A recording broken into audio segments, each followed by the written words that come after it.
Ain't I got you on the back foot? And you know I got you really good. And there's something deep inside of me I got to be. And if you find it hard to follow me, if I lose you in my jet stream, then you only got to raise your eyes and see me fly. Don't tell me that I won't, I can't. Don't tell me that I'm not, I am. Don't tell me that my master plan ain't coming through. Do you tell me that I won't, 'cause I will. Don't tell me how to feel, 'cause I feel. And yes, I know what's real and what I can do. Something that you won't see every day. A little girl who found her way through a world that's designed to break on love of your dreams. And if there's one thing I would say to you, is that there's nothing that you can't do. And yes, it's all about your attitude. Don't let them get to you. Do you tell me that I won't, I can't. Don't tell me that I'm not, I am. Don't tell me that my master plan ain't coming through. Now do you tell me that I won't, I will. Don't tell me how to think, 'cause I feel. And yes, I know what's real and what I can do. Ooh, yeah. Ooh, hey. Oh, don't you tell me nothing, no.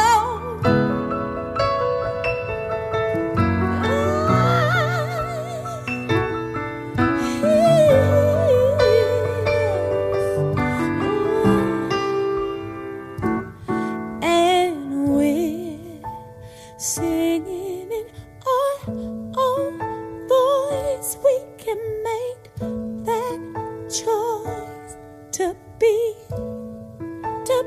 free. Yes, we're singing in our own voice. We can make that choice to be free now, to be free now. Don't tell me that I won't, 'cause I can't. That I'm not, 'cause I am. That my master plan ain't coming on through. It's coming on through. Don't you tell me that I won't, 'cause I will. Do you tell me, 'cause I know what's real and what I can do. What I can do. I say, you sing, all right now. L-U-V. I love it. I'm loving, yes I do. And there's nothing you can do here. Music. Ooh, L-U-V. I love it. I love it, I do. Yeah. So don't you tell me nothing. Ooh, ooh, okay.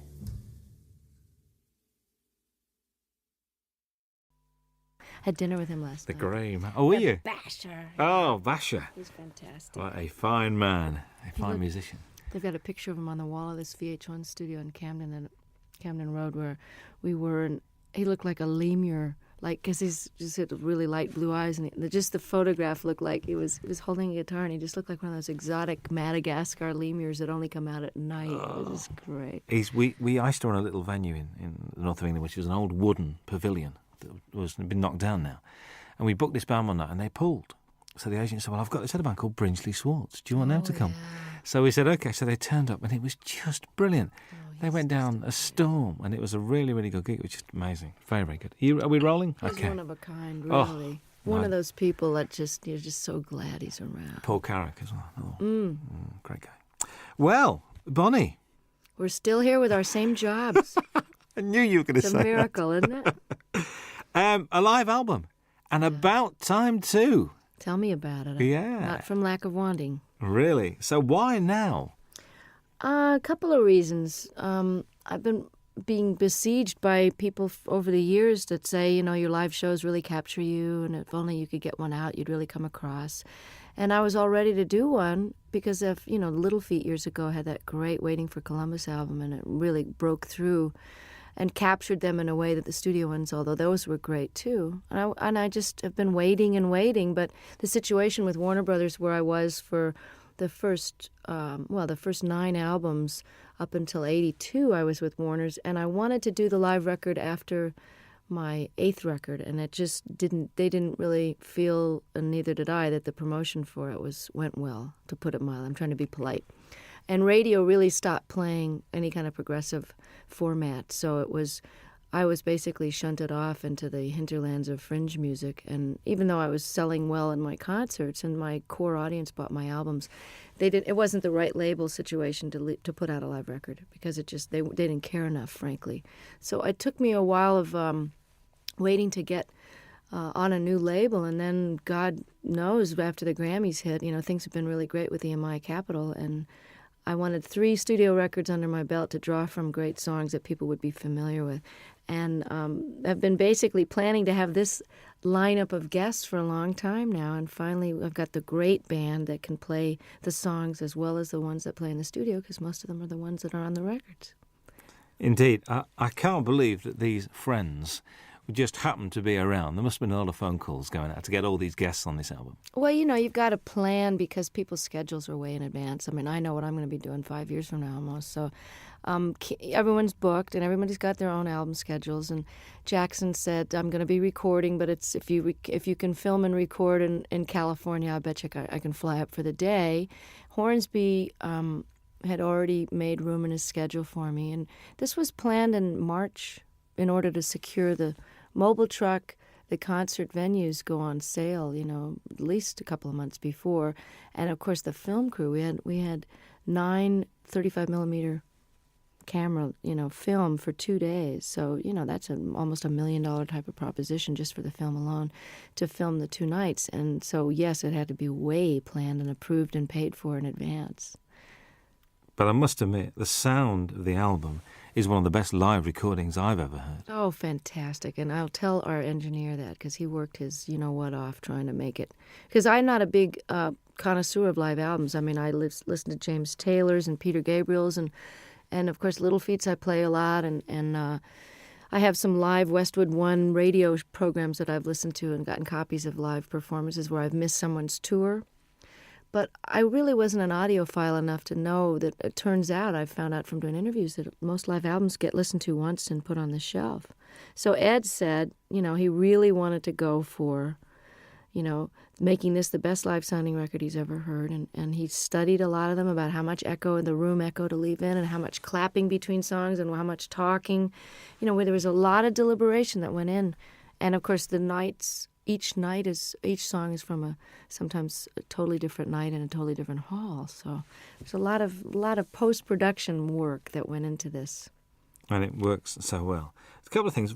Vince Gill has described you as the wildest lady he knows. All right, Vince. What do you think about that? I think he's the guy all of us would love to get wild with, actually. He's the nicest star. Well, actually, Brian and Bruce and Jackson, my special guests, are pretty nice, too, in the unneurotic field. You know what I'm saying? That people that are just folks when you meet them. I don't know if that was your impression, but I know that Vince and I, over the years, I mean, when he was in Pure Prairie League and I was still on Warner's, we ran into each other, and we actually did a duet together when he was first a solo act. We did a song called Let's Do Something Even If It's Wrong. And he and I were both kind of wild. I don't mean that in a biblical sense. I just mean, wild rockers. We didn't get into this line of work because we like to go to bed at 9 o'clock. Well, you don't start till late anyway, do you? You start late. You know what? I get up early when I'm off the road. I like the daytime hours because if you're not up partying at night, there's really no reason to be up past midnight unless you just get into one of those great moments when you can write and you're reflective and everybody else is asleep. But I've started to really like the early morning dawn hours. In London, when there's nobody else around, it's very good. I was in New York last year and we drove out of the city we just drove out for about an hour at about 6, 7 o'clock on a Sunday morning. Nothing in New York. Very strange feeling. I very, bet it was very bizarre. strange. I bet. Very, very weird. Do you think marriage has given you a different outlook on life? Have you calmed down or not? Or do Michael and you have a sort of a thing, you know? I don't think marriage has much to do with the calming down. I think just getting older, from your 20s to your 30s, there's a certain calming down. And I don't know about your life, but most of the rockers I know, and by rockers I mean not such as a musical categorization as in party as much as you want and can get away with kind of a thing. You know, like I would never jeopardize my job or walk around stumbling. And, you know, I never was one of those kind of visibly out of it kind of a person where people would comment on it. It was more like a private thing after the show. But lifestyle changes in your 30s are necessary if you want to keep your wits, your memory, your looks, and your health, not to mention the most important, which is your music. So even though I never jeopardized my job, I think my effectiveness, how many hours of the day I was able to be productive, was starting to get affected by my extracurricular activities. So my calming down that way happened in my mid-30s when I kind of quit drinking and took up yoga and bike riding and doing all those things with the ravages of time so that you end up feeling more energetic and more able to do your gig and have more fun because it just isn't fun to feel bad, you know. I mean, I know some people make a career out of it, but the feeling bad is for the young.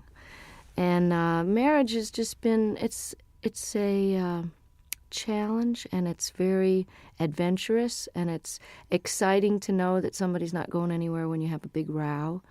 But it's also comforting to know that there's a level of commitment that makes the rough times more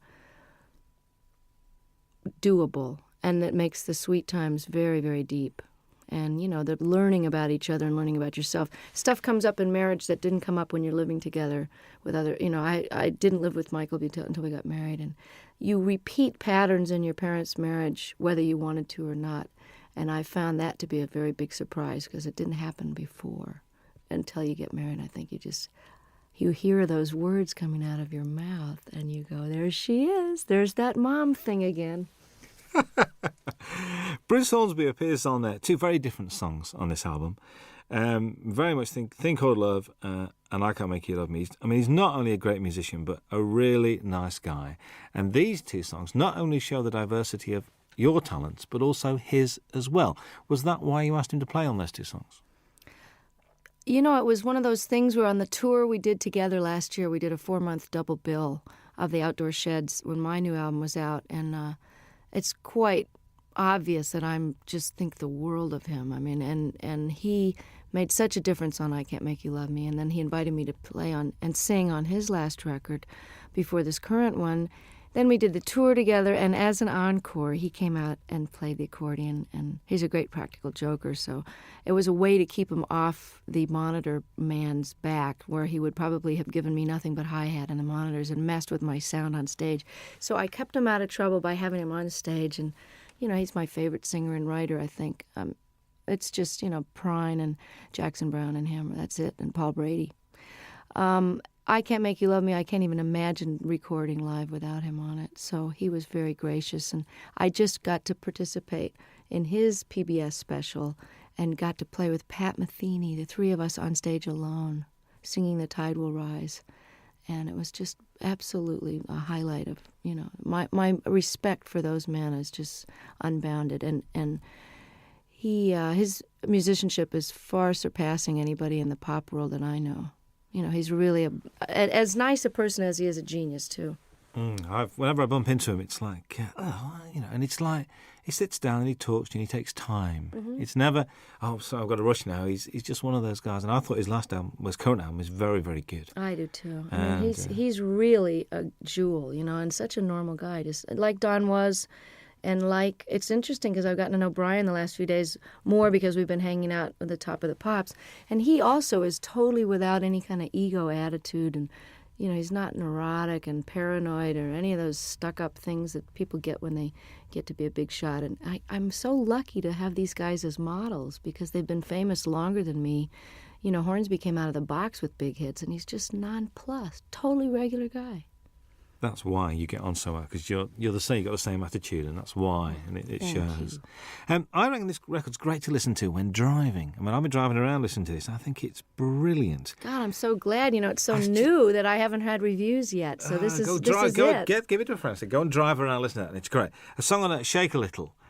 New song to you. New song by the guy Michael Ruff, who wrote "Cry on My Shoulder" on Nick of Time, and. I listen to so many tapes of things where people have a cover letter that says, "This is so perfect for you. We've had you in mind," and then it's just dreck. So I appreciate the thought, but, I don't know whether to throw a bucket of water on them the next time I see them or just never answer their phone call. And then there's these jewels like Michael Ruff, who's a brilliant artist on his own and has never gotten the attention he deserves. And I think he's actually got quite a good career in Sweden going on for some reason. But he had 2 great records on Warner Brothers years ago, and the women are all mad for him because he's absolutely gorgeous. But what an unbelievable tune. I'm glad you mentioned it because I love it. I think it made a good single, actually. I was listening to it. I think so, too. A good single. Matters of the Heart is haunting. I mean, that's one where I think you mentioned this capturing the audience. You could hear a pin drop in that auditorium. They're all there as one, I think. I mean, and hadn't heard the song before, too. So that was really which is great. like, oh. Yeah. And, did you feel that was a special performance that night with them? Exactly. That was why we picked that night's performance. I mean, all the great part about recording 6 nights is that we really got the best performance of each one. It was hard to choose sometimes, but there was always one that had that pathos and a unity of, whether it was a spontaneity or just not thinking about it. Everybody forgot about the tape, and the audience, for whatever, it's almost like a great meal or making love. There's just that one evening where you're doing the same thing with your lover that you've always done, but it's just fitting and feeling perfect. And that this track has got a soulfulness to it, kind of a Ray Charles thing that, Michael McDonald is an incredible writer and singer. So the fact that to wrap myself around one of his songs like this is, you're as good as your material. And like I Can't Make You Love Me, this is one of those classic songs. I think what's nice about this record as well is it's not Bonnie Raitt's greatest hits live, which I'm so pleased about. It's a real, it's almost it's a comment and it's a reflection. Was that purposeful, the way you selected the songs? Yeah, and I'm glad to hear you say that. This is terrific that it's coming across, even in its shortened 1-disc version of the 2-hour concert. I mean, we were actually surprised, Don and I, when we had to narrow this down, that this played as well, and we almost like this order better than the ones with the extra 4 songs on it. I had no intention of doing a greatest hits because why would somebody want to buy it? Well, I suppose they would want to have all those so-called hits on one record, but why not try letting the songs go out the way they've evolved over the last few years? I mean, Love Me Like a Man, I recorded in 72, and the guitar solo is never going to be the same twice. And certainly Have a Heart and Love Letter and different songs from Nick of Time, all of these songs have taken on their own character depending on the tour that we play them. Each tour, everything gets a little shifted by the band members, because just to keep it interesting, but also they just grow. Tempos are changed, Have a Heart has a kind of a South African guitar part on it, and that's partly because I've got one of the greatest guitarists as a foil now, George Marinelli, who used to play with Bruce Hornsby. So I wanted to add something different to the older songs and give people, we got 6 new songs, so it's a little bit of everything. I think so. Charles and Ruth, I'm pleased they're on there.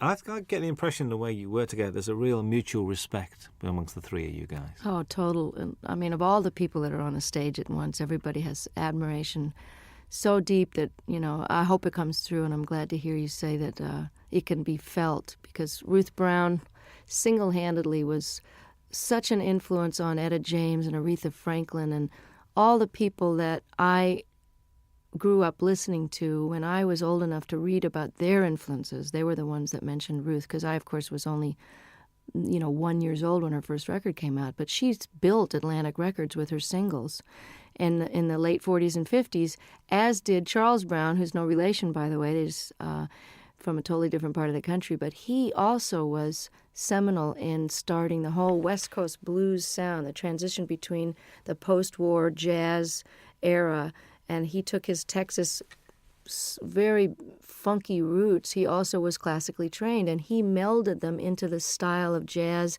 with the Art Tatum flavor and the beautiful classical music, to where Nat King Cole became famous based on the music that Charles Brown was doing. And, of course, Ray Charles is a direct descendant, although he doesn't credit Charles, and has never turned around and really helped him, nor have Chuck Berry and some of the other people that really grew up idolizing him. And I always felt it was strange that the great rhythm and blues artists and the white artists of today, who owe such an incredible debt to these pioneers, would not only not put them on the show, or at least throw some money towards the organization out of which they can get some health insurance, since they didn't get any royalties.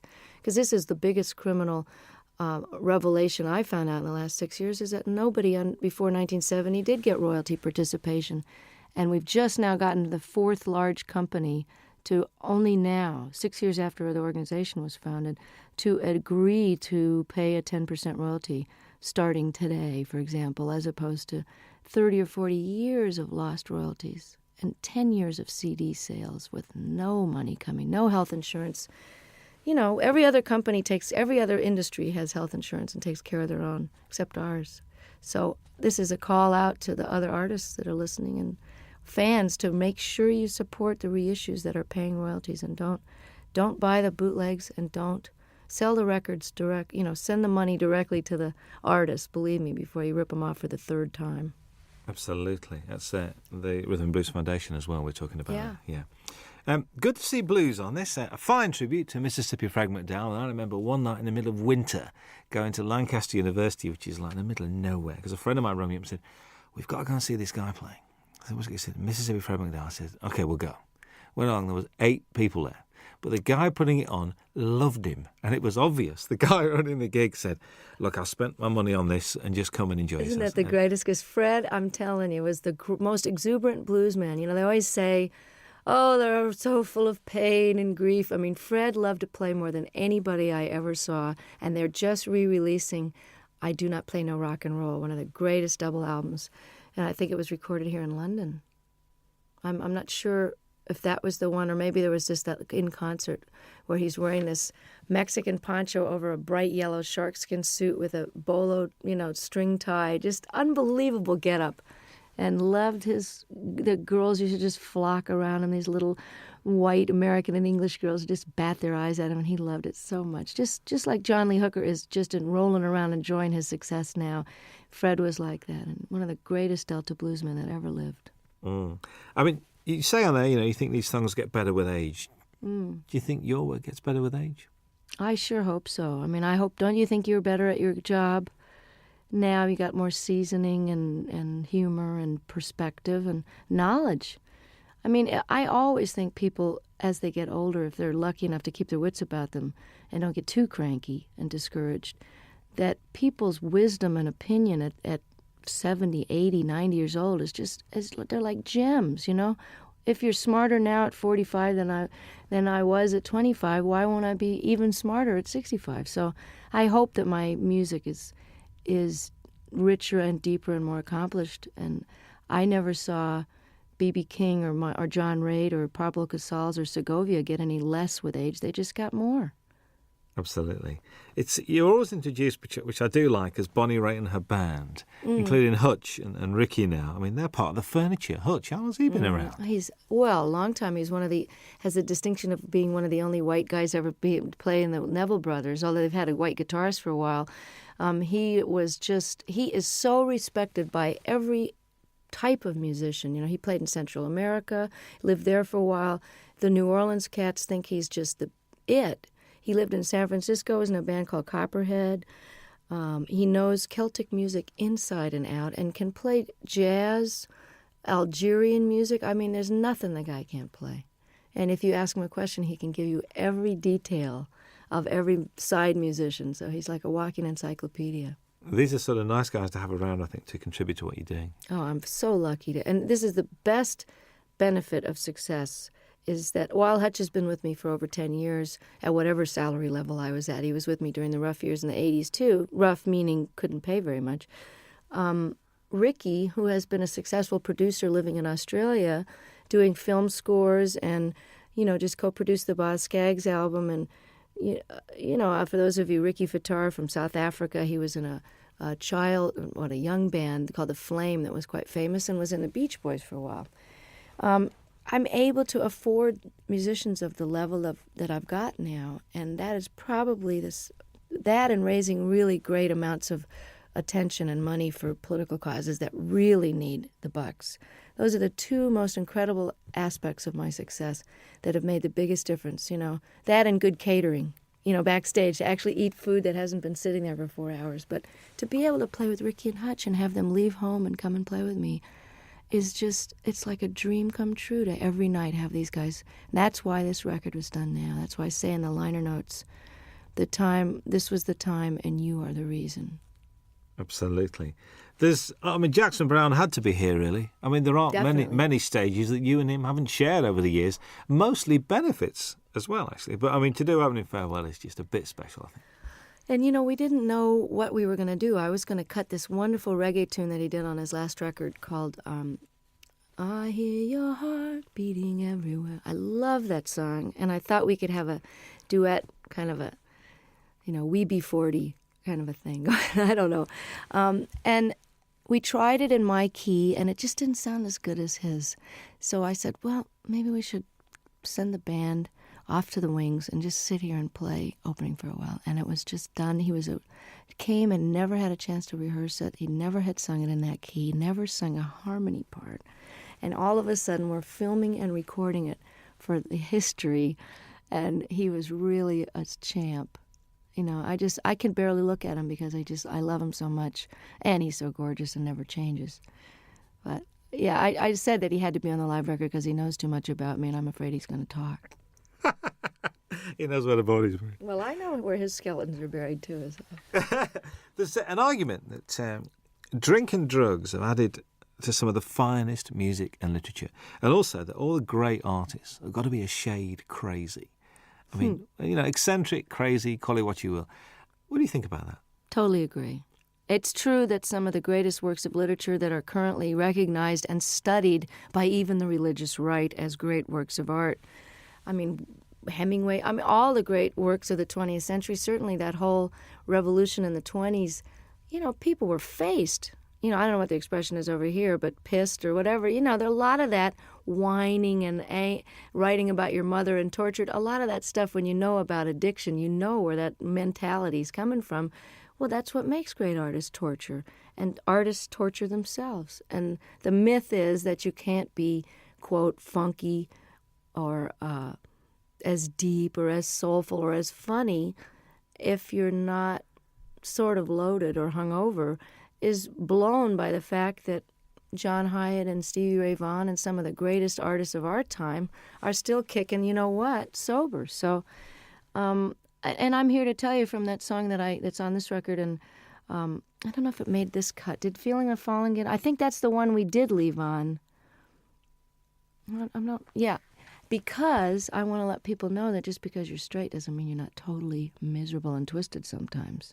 And it's out of that angst and misery and longing, which is just part of being alive, which you feel more acutely when you're not anesthetized, that some of the most powerful stuff has come out of my guitar, because it's excruciating to be awake. So it's just a different kind of art. If anybody thinks I'm not miserable, look again, and sometimes it's a lot easier to just toss a few back and forget about it, It's trying to be awake all the time that'll get you some good blues tunes. Most definitely. The whole tortured theory goes out the window there. And there's this song with Bryan Adams. What's the story behind this? Did you call him or did he call you? Or if someone was to say to me, okay, you got a new album coming up and, you've been on the road with Longing in Their Hearts and you have this ballad here and you found this Michael Ruff song, But you know what I'm really missing as a rocker? I just wish somebody that I really love would call me up. And, you know, it was like the universe answered my prayer, and I get this phone call from Brian, who I haven't heard from for a few years, and he says, I wrote you this song with this woman, Gretchen Peters, and I hope you like it. It's on the way. I listened to it. It's like tailor-made, great lyrics, a tried and true topic, but done set in a very clever way. You know, you need a rock, not a Rolling Stone. Simple, straight-ahead rocker. And then on top of it, his album was postponed, so as we got closer to the live recording, I went, oh, you know, it would be really great, as if he could sing this with me. And he did. He said, I'm coming. I just can't believe it. It's like for all the blues people that I helped and all the obscure songwriters I've done songs and talked about over the years, you know, to have somebody like him who is really huge over here in Europe where I can't get arrested really. And, you know, for him, he'll be doing for me what I'm doing for Ruth and Charles. So without any compromise and just pure admiration and love and just love the guy's work so much. And I love him. And here I am getting to have this handed to me like Eric and Elton saying, hey, you want to be more known in Europe? We love you. Come on to the Wembley show. You know, that's the payback, is that it all goes around in a big circle, and then I get more well-known, and I can bring Charles Brown over to Europe. So that's the way it works, you know. Oh, that'd be very pleasant, actually. Very nice indeed. There's 3 songs that run together. There's Longing in Their Hearts, Love Sneaking Up on You, and Talking Heads, a storming version of that. All right. Were they the same night? Because they just run together. I think they are the same night, actually. But they were pretty slamming all. You know, sometimes we do Come to Me in the Middle, which we didn't have room for on the record. But again, you can get it on import probably. I always thought of doing Burning Down the House since I first got the idea. I've always wanted to cut the song, but I had no idea whether we would do it on this record or whatever. I didn't know if it would make the record. It was just one of those sound check into the last encore of the night. And, you know, by the time you're at the encore point, your fans are so nuts, you know, you can basically play Rachmaninoff's symphonies and get away with it with a reggae beat. But I love Talking Heads. I love this song. Always heard it with slide guitar. And it's very similar in the clavinet part to Love Sneaking Up on You. So I had them as a segue, like half of Burning Down the House into Love Sneaking Up on You. And about 3 gigs into the tour, all the reviews were mentioning, and the audience was jumping up and standing. They were mentioning Burning Down the House. So Don suggested, he said, hey, why don't you just finish the song and flip the order and stick it on there and we'll put it on the record. And I said, no, nobody's going to go for that. And hey, I like it. Listen, it works really, really well. Kim Wilson guests on the album as well. When the Fabulous Thunderbirds are one of the best kept secrets in Europe, like yourself. Well, that's why I plan to change it. I mean, I'm really glad that by doing a record with Delbert on Luck of the Draw, that 5 million people have that album and now know who Delbert McClinton are, as if anybody's been asleep in a closet and doesn't know. The other great white singer of rhythm and blues is Kim Wilson, and one of the greatest living harmonica players. And Kim and I have been talking about doing this song and performing it together for years since they first wrote it on a record tastefully entitled Butt Rockin', which I'd love to hear him explain that to his folks. Oh, son, what's the name of your new album? Well, Mom, we decided to call it, you know. So if I can get Kim more exposure in parts in the, you know, for the moment that I'm in the sun here and just let people know how brilliant this guy is, I'll be able to die happy because he is just incredible. You know what? Listening to this record, I do have a problem because I'm not now going to be able to say to people, you mean you don't know who Bonnie Raitt is? This is causing me a bit of disturbance here because it looks like the single's going to work. And if the album works, you've knackered a lot of the things that you know who Bonnie Raitt is, and they go, who's that lady who sang that song? See, I'm enjoying coming over here and still being a cult artist, and that, you know, now I'm getting all letters from the people in the States going, you know, you were mine for 20 years, and now I really resent the fact that everybody knows who you are and they're playing you in the supermarkets. But I wrote the guy back, I said, hey, 20 years in small theaters, can't you cut me some slack? I get to have Ricky Fataar in the band and Hutch. Let me have a moment in the sun here, and while these rhythm and blues artists are still around, and while Kim deserves to be heard, let me show the rest of America about these guys.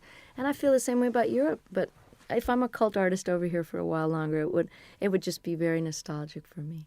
I think so. It was a joy last time to walk into the Palace Theatre in Manchester and see it sold out. That Wasn't a that real exciting? joy. I'm inching my way to notoriety over here. And, I'm really thrilled that this record, that you think it's great, because I'm so proud of it. I mean, it took me a long time to get these songs together, and I took a lot of care in the mixing of it and the choosing of them. And I think if you're coming into me new, that you'll be able to get a good glimpse of what it was like before and some of the blues stuff. And, I don't think anybody should be determined by their latest single. So, I'm not a singles artist. So if you've never heard of me and you hear the Bryan Adams track and you like it, check out the rest of it, because there's a lot of good people on there that deserve to be heard while they're still able to play. I think so. I think how anyone cannot be moved by Jackson Browne's version of Stay, I will never know. And I just sang on his new record. It's just fantastic. Oh, there's a bit of to and froing, because you're on John Hyatt's record as well. Yeah, I know. Well, that's how it works. We all love each other, and, I'm so thrilled that they want me to come and play and sing on their record. There's a great band out of New Orleans called the Subdudes, and I'm on their new record, and it's a fantastic record. Support act on the tour, actually. Oh, it'd be. But That's if you got there early, That's right. They were over here in England. It's true. That's right with you. How's the songwriting going? I mean, we've been progressing. We've had like 3, 4. We're getting there. I'm inching up there in the quantity. But one of the reasons I'm taking a hiatus is because I haven't stopped working either on the Rhythm and Blues Foundation or the different benefits that I've done and organized. My own touring schedule, making up for all these years I didn't tour outside the United States. I haven't had any time to write, so it's time to go live a little bit so I've got something to write about. Because honestly, writing about the catering in my room in the hotel is not going to make it for a topic. And getting any more personal than I did on the last record would be a challenge, because I'm just going to have to figure out and take a break so that it's done from inspiration and not out of obligation. Mm. So does this mean that, I know because you're not a winter person, so come sort of spring, are you going to be treading these shores?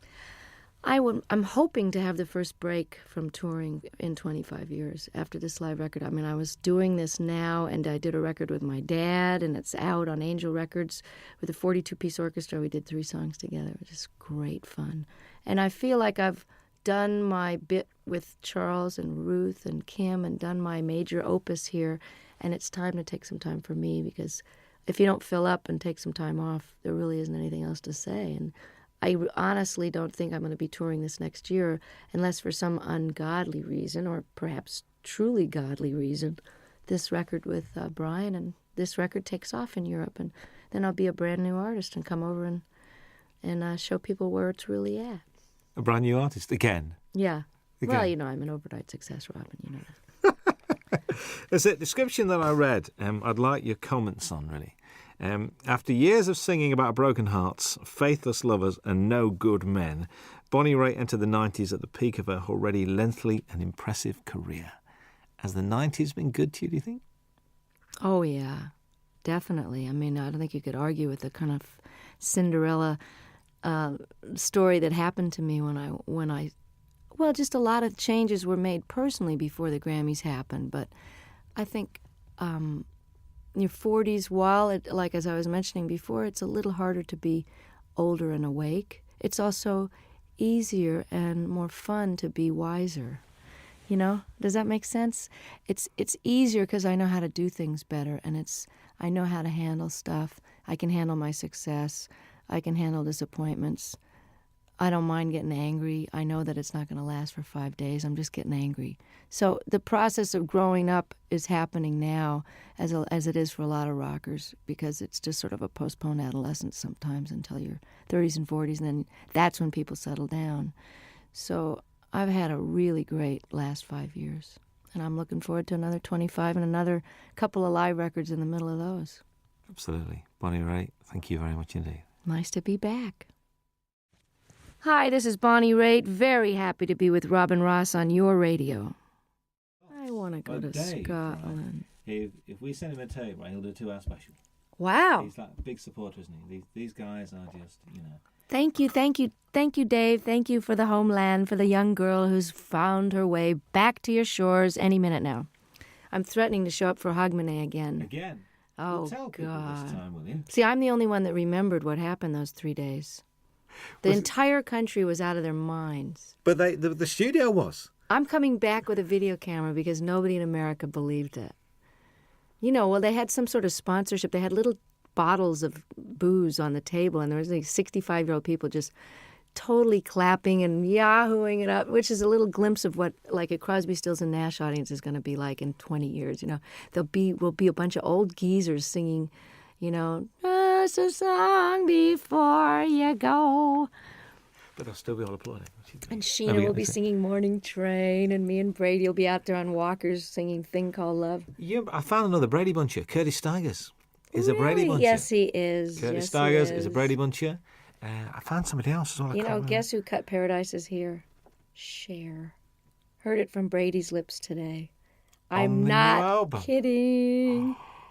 That'd be great. Let's find it right now. Really? So that must be this new album because she's done the Mark Cohn Walking in Memphis. That's the single. So it'll be on the same album. Well, it's good. I'm glad that she's going to get them some wider attention, Brady's record was great, wasn't it? Mr. Cummings won't know what's hitting. He won't know what to do. I know. He's great. I'll ring him up. I really wanted to do that song too, but Tina had already done it. I think that Cher track's coming out for Christmas as a Christmas single. Paradise is Here? Well, that's good. I'm glad. I don't know who produced her, but I hope it's great. My engineer's producing Anne Murray's new record, which should be great. All right. Yeah, she's terrific. When I call you up. Remember when she did that? She wouldn't do an acoustic, would she? She should have done. She wouldn't do an acoustic for us. She's doing one now. Hello. I'll come in here and do one. We had John Hyatt. John Hyatt did 2 songs. Did he? Yeah, John did 2 songs. Finn did 2 songs, did they not? Which is Neil and Tim Finn. They just told me to come and talk. They did Weather With You, and they did... Nobody asked me. We'll ask you. Anywhere, anytime. You could play the national anthem and we'd listen to. You know that. So, I'd play your national anthem. It'd be interesting. Yeah. It'd be good. Good. So you're going to Scotland on this break? I want to. I was threatening to go to Ireland or Scotland over the weekend, but I'd like to come back when the days are longer, because it's too hard to come over here and have it get dark at 4. Yeah. Not unless you. Especially over that. You know what I mean? If your nighttime hours can be more productive, but I want to be able to see stuff. Yeah. You were going to go around Ireland last time I spoke to you. You were going to visit Ireland. I did it once a long time ago, and I want to do it again. I may do it over the weekend. Just get down the country and see part of it. I did get a whole week there. I did get a week in Scotland, a week in Ireland back in 91, right after the Grammys. Randy Newman's on Jules Holland on Tuesday night. You should get him in here. I'd love to. With Warner's, you see, Warner's a bit strange. So my best man when I got married is head of promotion at Warner's, and he won't let me do any interviews. He said, I leave it to the regional people. I said, but we're getting like 50 stations. Great. I know. Faust is a great record. Lovely man. When's Bonnie Raitt on Peter later? Asher and tell him I told him that he should do it. Tell him who you talked to. Tell him all the people you talked to and how many stations we're going to start to, Just call him we directly. got you on, did we get 50 last time? Peter and Gordon. Tell him you're a Peter Gordon fan and call Peter Asher. Remember Peter and Gordon? I actually That's went Peter to see Asher. Peter. He's Randy's Randy's used to manager. manage 10,000 Maniacs as well, didn't he? Yeah. He manages Little Feat. And now he's head of Sony, I think. That's right, I forgot. He got a new job. My former manager is head of Atlantic, then head of Warner's, now he's head of Mercury. Moving around. We're gonna fire you. Here's $30 million. Get out of here. Oh God.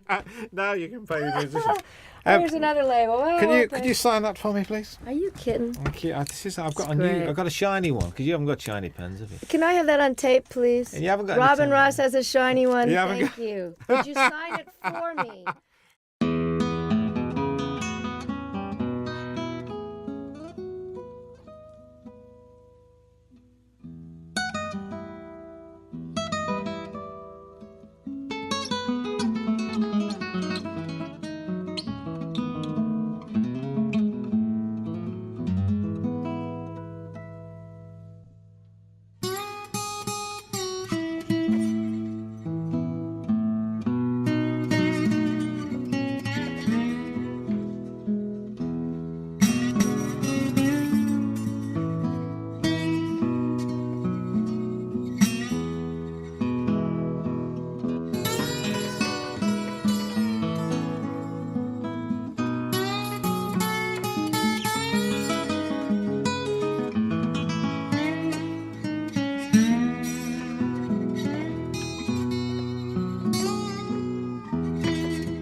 y en las olas del mar siento tu voz,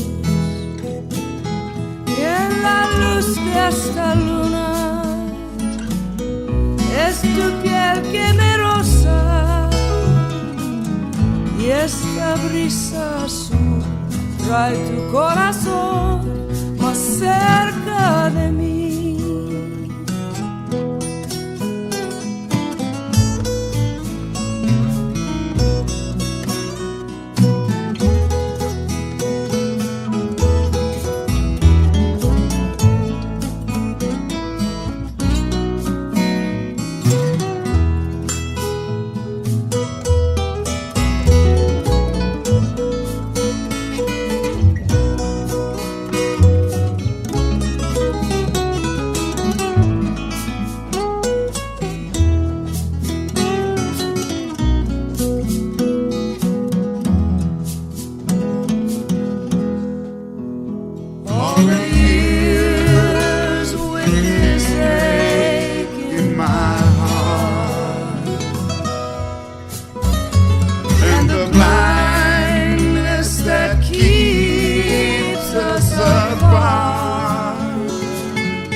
And the wings of this breeze are soon will sing me to you.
Su cara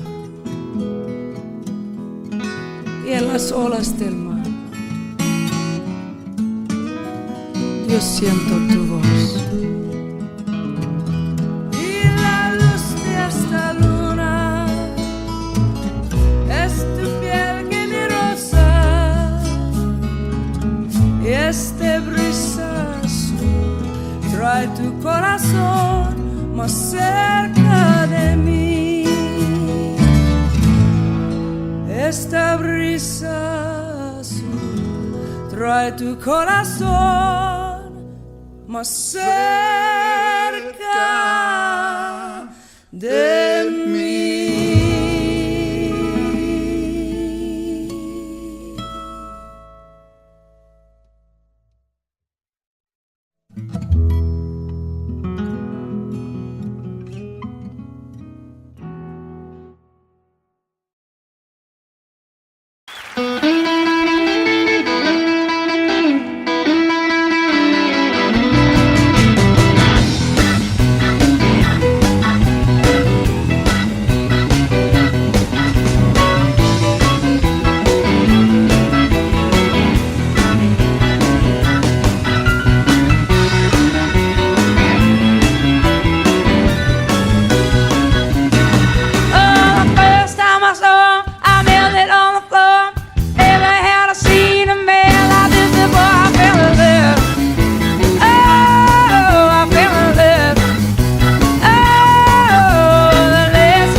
city lights are fading slow. Your shadow dancing in the glow. A lonely sax begins to cry, while midnight whispers drifting by. Your eyes like stars in velvet skies, a silent truth we can't disguise. Stay with me tonight under neon moonlight. Let the music play our hearts in tune, lost in midnight blue. Stay a little more, like we did before, in this smoky room of broken dreams, just me and you.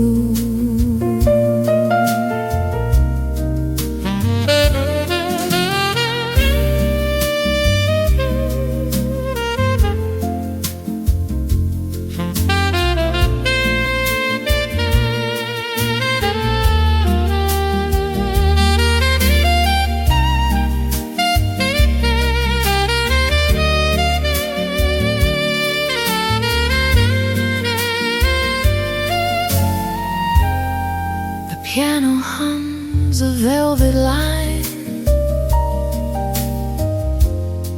your gentle hand touching mine,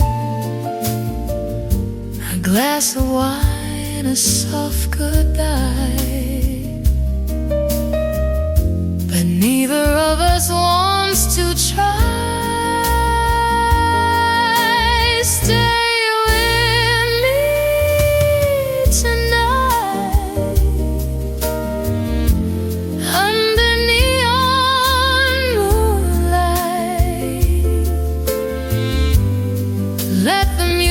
play our hearts in tune, lost in midnight blue.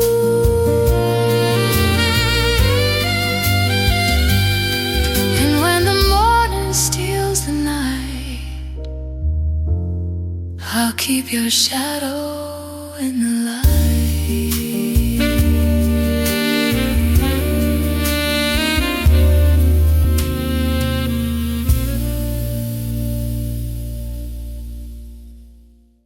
Ain't no use to sit and wonder why, babe, if you don't know by now. Ain't no use to sit and wonder why, it'll never do somehow. Oh, when your rooster crows out the break of dawn, look out your window and oh, I'll be gone. Oh, and you're the reason I'm traveling on. Don't think twice, it's alright. Ain't no use in turning on your light, babe, the light I never know. Oh, now it ain't no use in turning on your light. I'm on the dark side of the road. Oh, now I'm thinking and wondering, walking down the road. Oh, I once loved a man, a child, I am told. Oh, I gave you my heart, but it wanted my soul. Now don't think twice, it's alright. Ain't no use in calling out my name, boy. like you never done before. Oh, now it ain't no use in calling 918 now. I can't hear anymore. Oh, I wish there was something you might do or say, oh, to try and make me change my mind and stay. Oh, but we never did too much talking anyway. Now don't think twice, it's alright.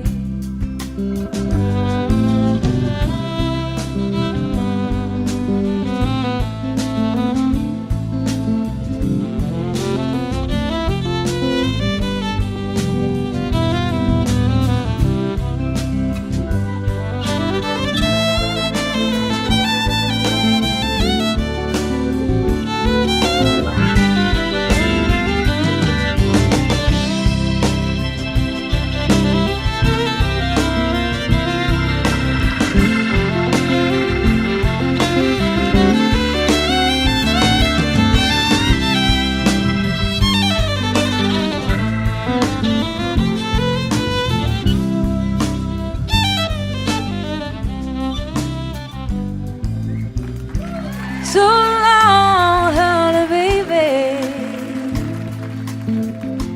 Where I'm bound, I can't tell.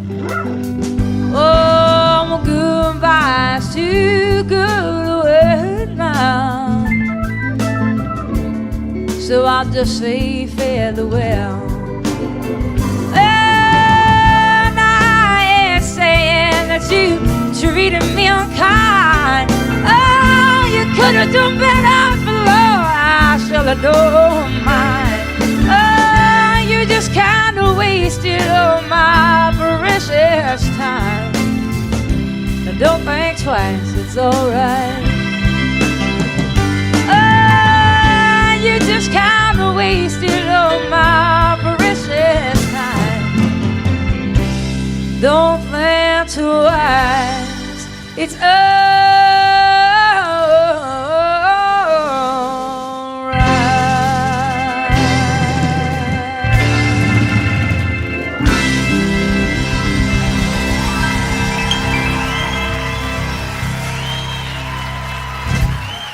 Thank you.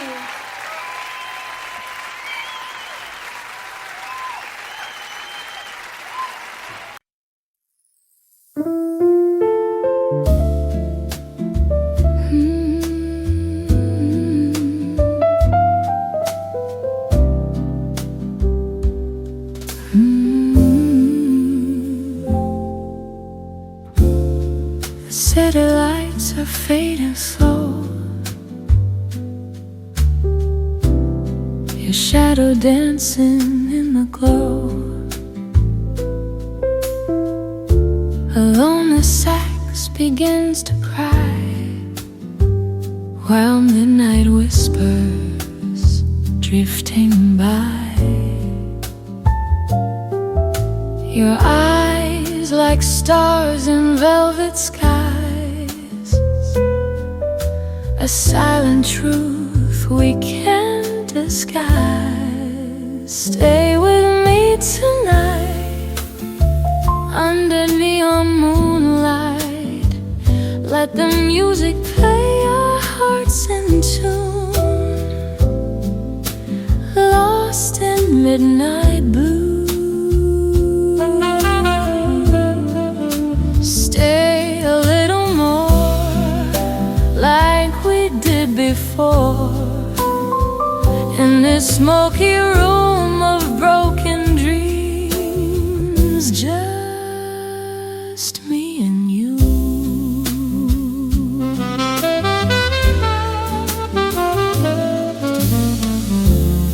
The piano hums a velvet line,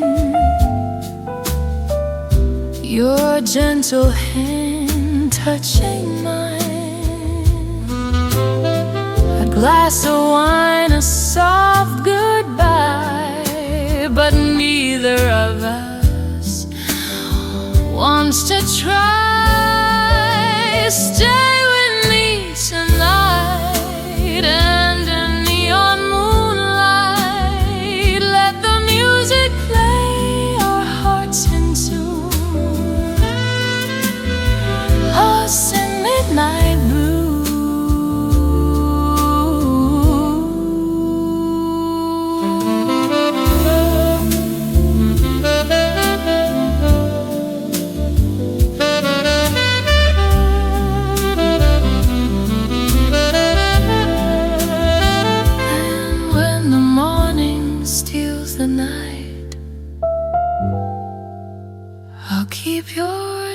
shadow in the light.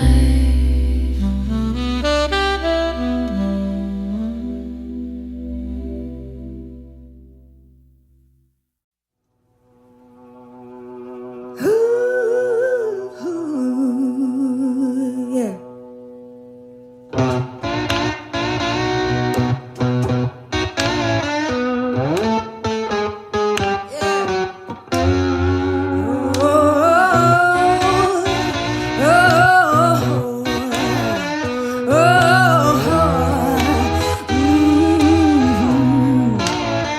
You better come on in my kitchen, yeah, 'cause it's going to be raining outdoors.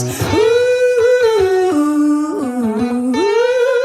the woman I love, yeah, I stole her from my best friend. Some joker got her lucky, yeah, stole her back again. Yeah. You better come on in my kitchen, hey, 'cause it's going to be raining outdoors. Ooh, the woman I love, yeah, I stole her from my best friend. That joker got her lucky, yeah, and stole her back again. Hey, you better come on in my kitchen, 'cause it's going to be raining outdoors. Ooh, oh,